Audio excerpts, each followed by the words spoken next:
Nah, yang selanjutnya Bapak Ibu, kita akan membuat tugas ya. Untuk membuat tugas, Bapak Ibu bisa masuk ke menu tambah ya, dan di sini ada menu tambah tugas ya. Sehingga akan tampil form yang ada seperti di layar masing-masing ya yang tampil.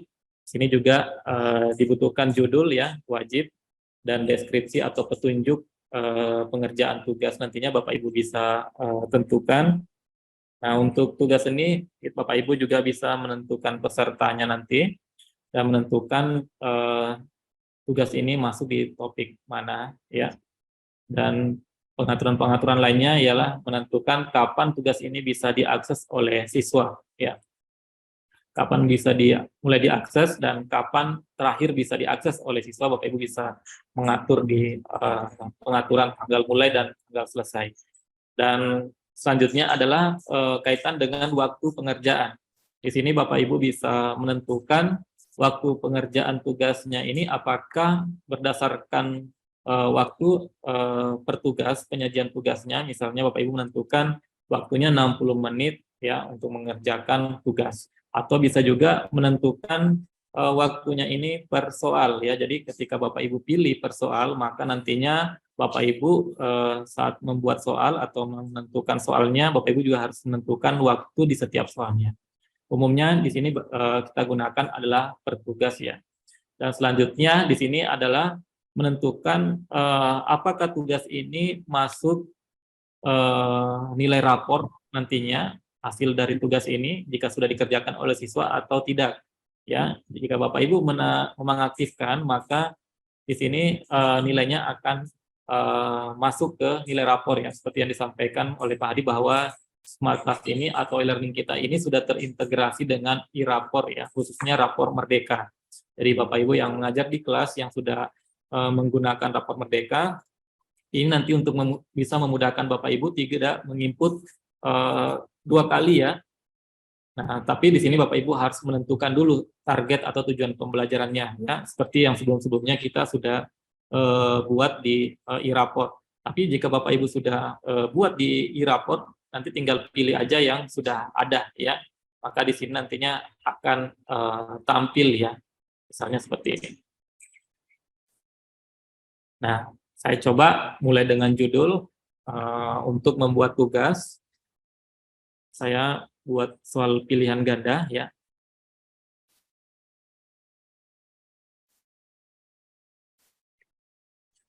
Nah, untuk deskripsinya Bapak Ibu saya bisa berikan penjelasan atau petunjuk kaitan dengan pengerjaan tugas yang akan saya berikan ke siswa nantinya.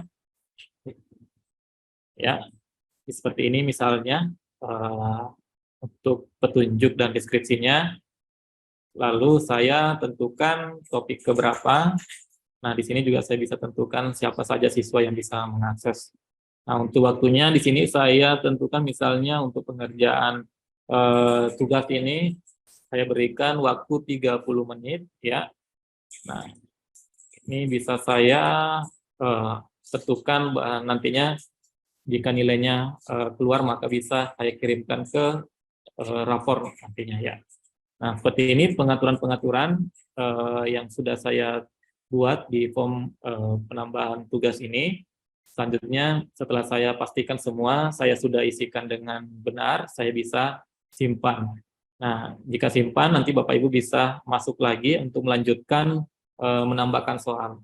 Nah, jika Bapak Ibu pilih simpan dan lanjutkan di sini, atau simpan lanjutkan, maka setelah berhasil tersimpan tugas ini, maka Bapak Ibu bisa masuk ke langkah selanjutnya yaitu menambahkan soal-soal. Nah, saya coba untuk menekan tombol simpan lanjutkan ya. Nah, jika berhasil maka saya masuk ke halaman selanjutnya yaitu menambahkan soal ya. Nah, di sini Bapak Ibu masuk di halaman penambahan soal. Memang banyak opsi atau pengaturan-pengaturan yang Bapak Ibu lihat ya. Di sini data soal masih kosong, jadi belum ada soal yang saya tambahkan. Untuk menambahkan, saya masuk di menu tambah soal. Ya, di sini ada tombol warna hijau ya. Untuk menekan ini, akan masuk di menu tambah soal. Nah, masuk di form tambah soal Bapak Ibu, tampilannya seperti ini ya. Bapak Ibu bisa menentukan jenis soal yang akan dibuat. Di sini ada 6 jenis soal yang bisa Bapak Ibu buat ya. Pertama ada pilihan ganda, ada yang selanjutnya ada polling, selanjutnya ada isian atau uraian atau esai Bapak Ibu ya. Ada true and false, menjodohkan, pernyataan, dan cerita. Kalau cerita ini mungkin rangkaian beberapa soal yang terkait dengan satu cerita ya yang bisa Bapak Ibu tentukan. Di sini Bapak Ibu bisa pilih, misalnya jika ingin membuat soal polling, isian uraian, maka formnya akan menyesuaikan dengan pilihan yang Bapak Ibu tentukan ya. Misalnya menjodohkan ya atau soal bentuk pernyataan ya. Nah, kita coba satu-satu ya, misalnya pilihan ganda. Nah, jika saya menentukan jenis soalnya pilihan ganda, di sini Bapak Ibu juga bisa tentukan berapa poin ya, misalnya 10 poin ya jika benar, dan jika salah 0 ya. Nah, di sini juga Bapak Ibu bisa melampirkan gambar, audio maupun video ya. Jika soalnya perlu untuk melampirkan ketiga jenis file yang ada. Nah, misalnya saya akan mulai memasukkan soal pilihan gandanya. Saya kopas aja dari yang sudah saya buat ya.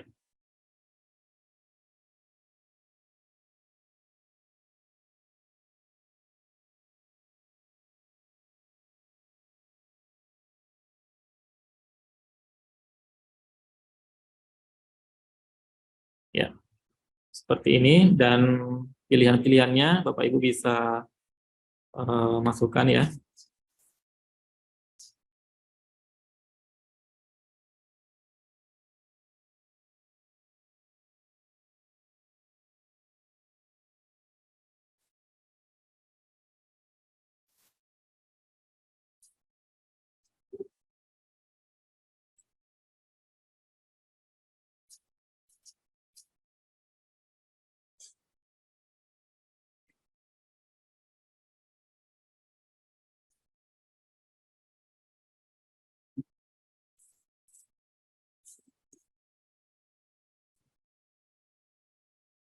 Nah, setelah saya pastikan pilihan-pilihannya sudah saya tentukan, saya isikan di form yang ada, saya selanjutnya menentukan jawaban yang benar ya. Ini saya bisa menentukan jawaban yang benar dari soal yang sudah saya buatkan ini, dan selanjutnya saya simpan ya. Jadi soal berhasil disimpan, maka akan tampil di list soal yang sudah saya buatkan ini. Nah, jika Bapak Ibu ingin menambahkan lagi untuk beberapa soal ya, bisa diulangi langkah-langkah yang sudah saya buat tadi. Misalnya saya akan membuat soal menjodohkan ya. Sini saya akan coba demokan untuk soal menjodohkan. Ya.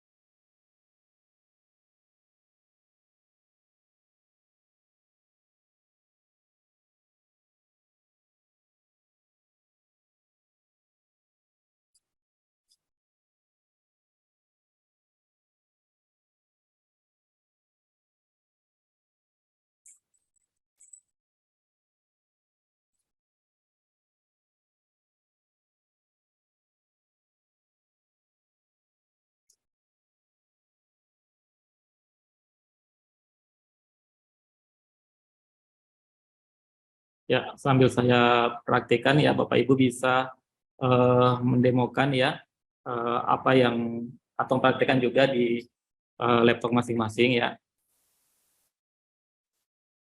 Ya, sorry. Sini.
Jadi saya coba seperti ini ya Bapak Ibu. Saya tambahkan lagi.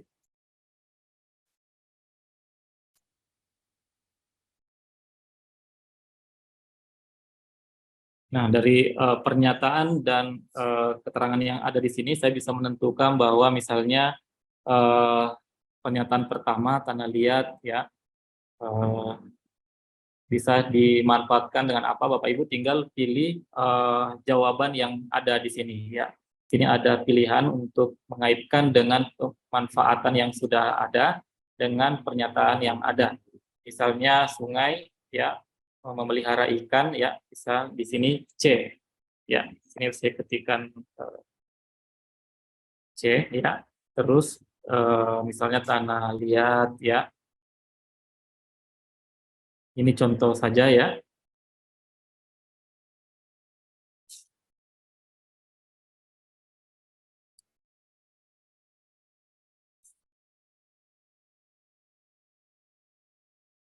Ya, ya.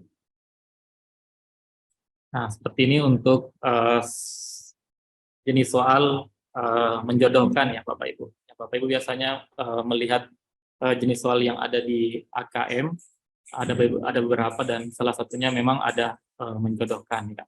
Sini setelah saya isikan, Bapak Ibu bisa klik simpan ya.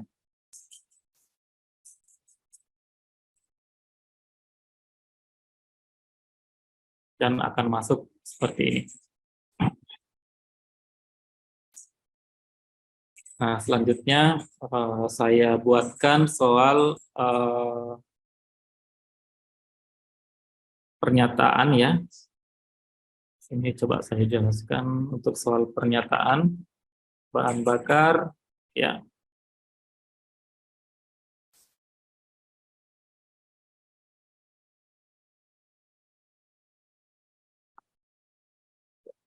Ini salah satu contoh soal dalam bentuk pernyataan. Ini bisa Bapak Ibu tambahkan untuk pernyataan-pernyataannya ya. Tinggal Bapak Ibu tentukan benar salahnya ya jawabannya di sini ya. Anggaplah seperti ini. Dan selanjutnya saya simpan ya dengan menekan tombol tambah ya. Simpan. Nah, seperti ini ya Bapak Ibu, dari beberapa jenis soal yang sudah ada, Bapak Ibu bisa praktekkan, bisa mengulangi langkah-langkahnya. Mungkin untuk di awal masih sangat belum familiar dengan form yang ada, dan insya Allah kita juga akan kembangkan biar lebih mudah. Mudah-mudahan nanti bisa kami selesaikan untuk mengupload soal menggunakan impor dengan file Excel, karena saya yakin Bapak Ibu juga sudah memiliki bahan soal yang sudah dibuat sebelumnya dengan file-file yang sudah ada. Nah, itu mudah-mudahan bisa membantu ya, jadi tidak perlu lagi melakukan penginputan satu persatu dari apa yang tadi yang sudah saya demokan. Nah, selanjutnya jika soalnya saya sudah buat, ya Bapak Ibu jika ingin mengedit ya, di sini bisa diedit dengan menekan tombol edit di setiap soalnya. Di sini juga ada tombol copy atau menggandakan ya. Misalnya saya akan menggandakan ini, tinggal saya tekan tombol icon ini. Nah, selanjutnya juga bisa menentukan jika nanti soal ini tampil di siswa, apakah ini teracak atau terurut sesuai dengan urutan yang Bapak Ibu buat ya. Terus di sini juga saya bisa tampilkan atau menentukan apakah nanti jawabannya tampil di siswa atau tidak ya. Di sini saya bisa tentukan untuk bisa saya atur apakah bisa jawaban atau kunci jawabannya bisa tampil. Nah, terakhir bisa Bapak Ibu menentukan bobotnya ya. Dari sini Bapak Ibu bisa menentukan tadi jenis soal pilihan ganda misalnya berapa persen nilai yang Bapak Ibu mau tentukan ya. Dari soal jenis pernyataan berapa persen dan menjodohkan. Jadi untuk settingan bobot soal ini nanti akan muncul atau tampil sesuai dengan jenis soal yang Bapak Ibu sudah buat. Jadi Bapak Ibu ya sudah menentukan 2 jenis soal, maka di sini juga akan muncul 2 jenis soal. Nah, ini saya sudah mengerjakan 3 jenis soal, maka tampil misalnya 3 jenis soal. Dan untuk melihat preview soalnya seperti apa, Bapak Ibu bisa lihat ya dengan menekan tombol lihat ya. Seperti ini nantinya. Ya. Untuk ini pernyataan ya, menjodohkan ya. Dan ini untuk pernyataannya ya. Nah, seperti ini untuk preview. Ya, jika sudah ya, di sini Bapak Ibu bisa publish ya. Di sini jangan lupa Bapak Ibu nanti menekan publish ya. Tapi kalau misalnya ini sementara jadi konsep, Bapak Ibu masih ada waktu untuk menambahkan atau mengubah soal yang sudah Bapak Ibu buat. Bapak Ibu di sini jangan dipublish dulu ya. Nanti setelah dipastikan sudah bisa dipublish ya, sudah bisa ditampilkan di siswa, baru Bapak Ibu tentukan untuk bisa dipublish ya. Seperti ini. Sampai di sini, apakah ada pertanyaan Bapak Ibu kaitan dengan 3 jenis komponen modul yang sudah saya demokan untuk fitur di Smart Class ini? Saya boleh bertanya? Iya, Pak. Untuk soal-soal ini, kalau untuk fitur gambar, gimana cara inputnya? Gambar, Bu, ya? Iya. Baik.